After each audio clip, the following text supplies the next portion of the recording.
The government recalls Buell Frazier, Your Honor. If you would, please, if you'd come forward.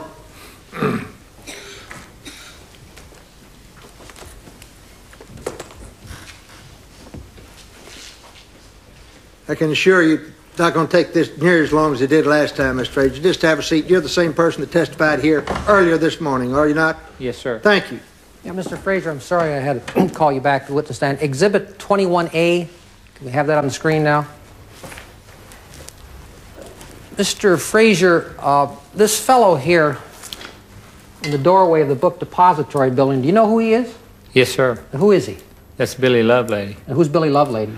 Billy Lovelady, it was a employee of Texas School Books.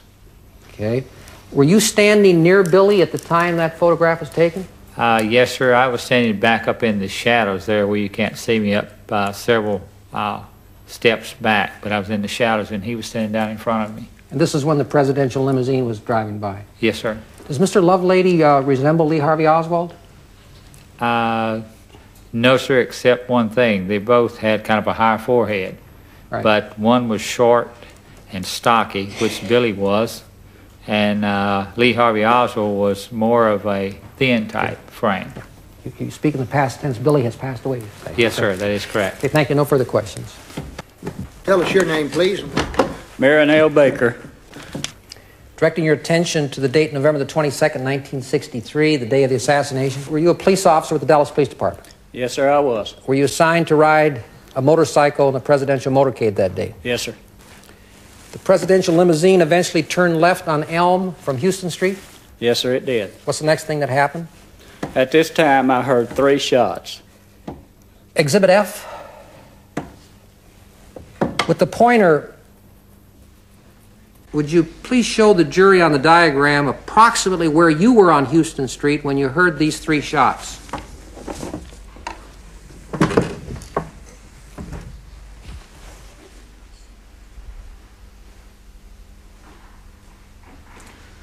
Okay, about this area right here. All right, and you heard 3 shots at that point. Do you have any sense as to where these shots were fired from? Approximately this building here. The book depository building? Yes, sir. After you heard these 3 shots, what's the next thing that you did? I rode my motorcycle to the northwest corner, right about here. All right. And parked it and ran inside. All right. Exhibit H, Mr. Baker. Now on the easel, Mr. Baker, is a floor plan purportedly of the 2nd floor of the book depository building. Do you recognize this floor plan as being the 2nd floor? Yes, I do. With your pointer, would you indicate to the jury what happened when you reached the 2nd floor landing? Right here on the 2nd floor landing, as I came out of the stairways, there was a door facing me. And through this window in the door, I saw a movement. And then I went over and opened the door, and I saw this man walking away from me. What did you say to him, if anything? I called to him and said, come here. He turned around and started walking back towards me. Okay. Was Mr. Truly at your side? Yes, sir. Mr. Truly was at my side. That's the superintendent of the building? Yes, sir, it is. Did you ask him who the man was? Yes, sir, I did. He told you it was Lee Oswald? Yes, sir. Did he appear out of breath? No, sir. Do you recall how he was dressed? No, sir. Mr. Baker, other than Lee Harvey Oswald, did you see anyone else at all on the 2nd floor? No, sir. You may sit down, sir. Mr. Baker, as I understand it, at a later time, March the 20th, 1964, you timed how long it would have taken Mr. Oswald, if he had fired the shots from the southeasternmost window of the 6th floor, to have gotten down to the 2nd floor lunchroom where you confronted him. Is that correct? That's correct. You determined that Oswald would have had enough time to get to where you confronted him. Is that correct? That's correct. Thank you, Mr. Baker. No further questions. Mr. Spence? Thanks, Judge. Mr. Baker, let me see exhibit, the photo of the man in the door. Can you show me that one? See the man in that picture? Yes, sir. You know who that is? No, sir, I don't. Have we got a blow-up of that, please? 21A. See the man in the doorway? Yes, sir. Do you know who that man is? No, sir. Have a seat there, please. Tell us your name. My name's Ted Calloway. Thank you. Mr. Kellaway, your present occupation, sir? I'm a used car dealer. Okay. Directing your attention back to the date November the 22nd, 1963, the date President Kennedy was assassinated. Were you employed as the used car manager at Harris Brothers Auto Sales located at 501 East Jefferson Boulevard in Dallas? That's correct. Around 1:15 p.m. on that date, will you tell the jury where you were and what you heard at that time? I was standing on the front porch of our office, and when I heard what sounded like 5 pistol shots. Okay. Could you pick up the pointer there by your right hand and indicate on the diagram where you were when you heard the shots and where the shots appeared to be coming from? I was right here on this porch, All right. and the shots sounded like they were coming from this direction on 10th Street. Okay. Now, when you heard these shots, what did you do at that point? I ran out to the sidewalk on Patton Street. Okay. Would you use your pointer to point out the locations involved? Yes, I just ran from here out to the sidewalk. Okay. Again, with the pointer, would you tell the jury what you observed at that point? I saw a man running from this front yard on 10th Street across the street, which would be the west side of Patton. Did he have anything in either of his hands? Yes, sir, he had a pistol in his right hand. Okay. How was he carrying the pistol? He was carrying it in a raised pistol position, Would you demonstrate that for the jury? like this.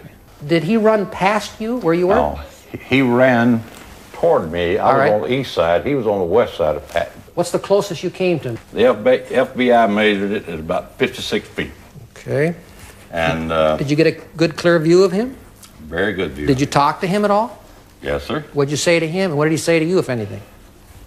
I hollered at him. I said, "Hey, man, what the hell's going on?" And he slowed almost to a halt, turned in my direction, still had his pistol this direction. He said something to me, which I couldn't understand it. Then he proceeded to run toward Jefferson through this front yard right here and proceeded west on 10th on Jefferson Street. Let's take a look at the photo of Oswald. Looking at Lee Harvey Oswald, is he or is he not the man that you saw that day? That's the man, yes, sir. Any question in your mind about that, sir? None whatsoever. Okay, you may sit down again. Thank you.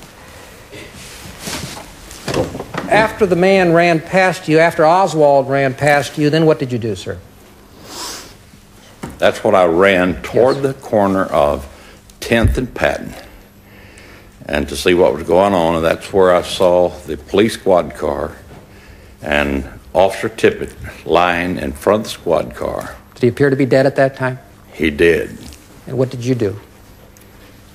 I leaned over and felt his pulse at his throat. Then I got on, found no pulse, and I got on police radio and told them that an officer had been killed. They told me, yes, they'd already heard about it, to stay off the air. Mr. Kellaway, on the night of the Tippett murder, did you go to a lineup at the Dallas Police Department around 6:30 p.m.? Yes, sir, I did. How many men were in the lineup? 4. Were all 4 men of the approximate same age, height, and weight? They were. What happened when the 4 men stepped out in front of you? Well, I recognized Oswald right away as a man that I'd seen running down Patton. Thank you. No further questions. Do you think you could have made the identification if you'd have had 4 men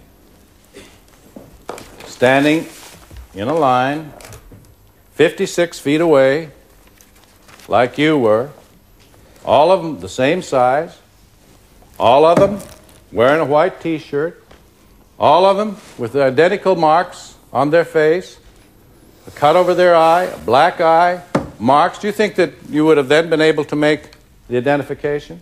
I could have made it, sir, if they'd been naked.